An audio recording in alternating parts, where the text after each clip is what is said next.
എല്ലാവർക്കും ഡെലിഷ്യസ് റെസിപ്പീസിൻ്റെ പുതിയൊരു വീഡിയോയിലേക്ക് വീണ്ടും സ്വാഗതം. ഇന്ന് നമുക്ക് നല്ലൊരു മീൻ കറി തയ്യാറാക്കിയാലോ. നല്ല കുറുകിയ ചാറോട് കൂടിയിട്ടുള്ളൊരു മീൻ കറിയാണ്. അപ്പോൾ അതിന് വേണ്ടിയിട്ട് 1/4 ടീസ്പൂൺ മഞ്ഞൾപ്പൊടിയും 1/4 ടീസ്പൂൺ മല്ലിപ്പൊടിയുമാണ് എടുത്തിട്ടുള്ളത്. അടുത്തതായിട്ട് 2.5 ടേബിൾ സ്പൂൺ കാശ്മീരി ചില്ലി പൗഡറും കൂടി എടുക്കുന്നുണ്ട്. ഇനി ഇതിലേക്ക് 1/4 ടീസ്പൂൺ ഉലുവാപ്പൊടിയാണ് ചേർക്കുന്നത്. 1/4 കപ്പ് വെള്ളം ഒഴിച്ചിട്ട് ഇത് നന്നായിട്ട് ഒന്ന് മിക്സ് ചെയ്തെടുക്കാം.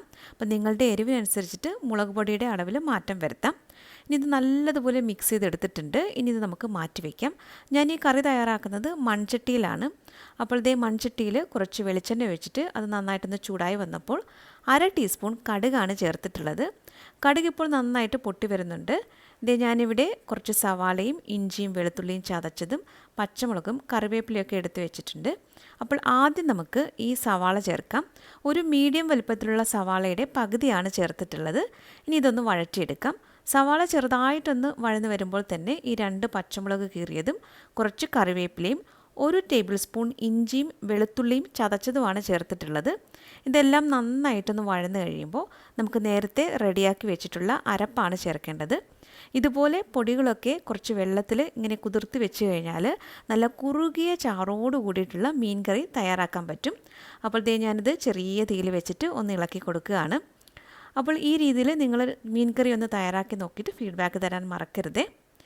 ഇപ്പോൾ എണ്ണയൊക്കെ നന്നായിട്ട് ഒന്ന് തെളിഞ്ഞ് വന്നിട്ടുണ്ട്. അപ്പോൾ നമുക്കിത് ആദ്യം ഒന്ന് നന്നായിട്ടൊന്ന് ഇളക്കി കൊടുക്കാം. അതിനുശേഷം ഇതിലേക്ക് കുടംപുളിയാണ് ചേർക്കുന്നത്. 1/2 കപ്പ് വെള്ളത്തിൽ 3 കുടംപുളി നേരത്തെ തന്നെ വെള്ളത്തിൽ കുതിർത്ത് വെച്ചിട്ടുണ്ടായിരുന്നു. അപ്പോൾ അത് ചേർത്തിട്ടുണ്ട്. പിന്നെ ഇത് കൂടാതെ 1 കപ്പ് വെള്ളവും ആവശ്യത്തിന് ഉപ്പും കൂടെ ചേർത്തിട്ട് നന്നായിട്ടൊന്ന് ഇളക്കി കൊടുക്കാം. ഇനി അരപ്പ് നന്നായിട്ട് തിളച്ച് വരണം. ഇപ്പോൾ അരപ്പ് നല്ലതുപോലെ ഒന്ന് തിളച്ച് വന്നിട്ടുണ്ട്. ഇതുപോലെ അരപ്പ് നന്നായിട്ട് തിളച്ച് വന്ന ശേഷം വേണം മീൻ ചേർക്കാനായിട്ട്. ഞാനിപ്പോൾ 550 ഗ്രാം സാൽമൺ ഫിഷാണ് ചേർക്കുന്നത്. നിങ്ങൾക്ക് ഇഷ്ടമുള്ള ഏത് മീൻ വെച്ചിട്ട് വേണമെങ്കിലും ഈ ഒരു കറി തയ്യാറാക്കാൻ പറ്റും. മീൻ ഇട്ട് കഴിഞ്ഞാൽ പിന്നെ സ്പൂൺ കൊണ്ടൊന്നും ഇളക്കരുത്. ഇതുപോലെ ചട്ടി ഇങ്ങനെ ചുറ്റിച്ചു കൊടുക്കാനേ പാടുള്ളൂ. അല്ലെങ്കിൽ മീൻ കഷ്ണങ്ങളൊക്കെ പെട്ടെന്ന് തന്നെ പൊടിഞ്ഞു പോകും. അപ്പോൾ നന്നായിട്ട് ചട്ടിയൊക്കെ ചുറ്റിച്ച ശേഷം 5 മിനിറ്റ് നമുക്ക് ഹൈ ഫ്ലെയിമിൽ തന്നെ വയ്ക്കാം. ഇപ്പോൾ 5 മിനിറ്റ് ആയിട്ടുണ്ട്. അപ്പോൾ നമുക്കൊന്ന് തുറന്നിട്ട് ഇതുപോലെ വീണ്ടും ഒന്ന് ചട്ടി ചുറ്റിച്ചു കൊടുക്കാം. ഇനി ഇതൊരു ലോ ടു മീഡിയം ഫ്ലെയിമിൽ വെച്ചിട്ട് ഈ മീൻ പാകത്തിന് വേവിച്ചെടുക്കാം. ഇപ്പോൾ മീനൊക്കെ പാകത്തിന് വെന്ത് വന്നിട്ടുണ്ട്. ഇനി ചെറിയ തീയിലാക്കിയ ശേഷം 1/2 കപ്പ് നല്ല കട്ടിയുള്ള തേങ്ങാപ്പാലാണ് ചേർക്കുന്നത്. അതായത് 1-ാം പാലാണ് ചേർത്തിട്ടുള്ളത്. ഇതുപോലെ ചട്ടി ചുറ്റിച്ചു കൊടുക്കാം. അപ്പോൾ തേങ്ങാപ്പാൽ ചേർത്ത് കഴിഞ്ഞാൽ തിളപ്പിക്കരുത്, ഒന്ന് ചൂടാക്കി എടുത്താൽ മാത്രം മതി.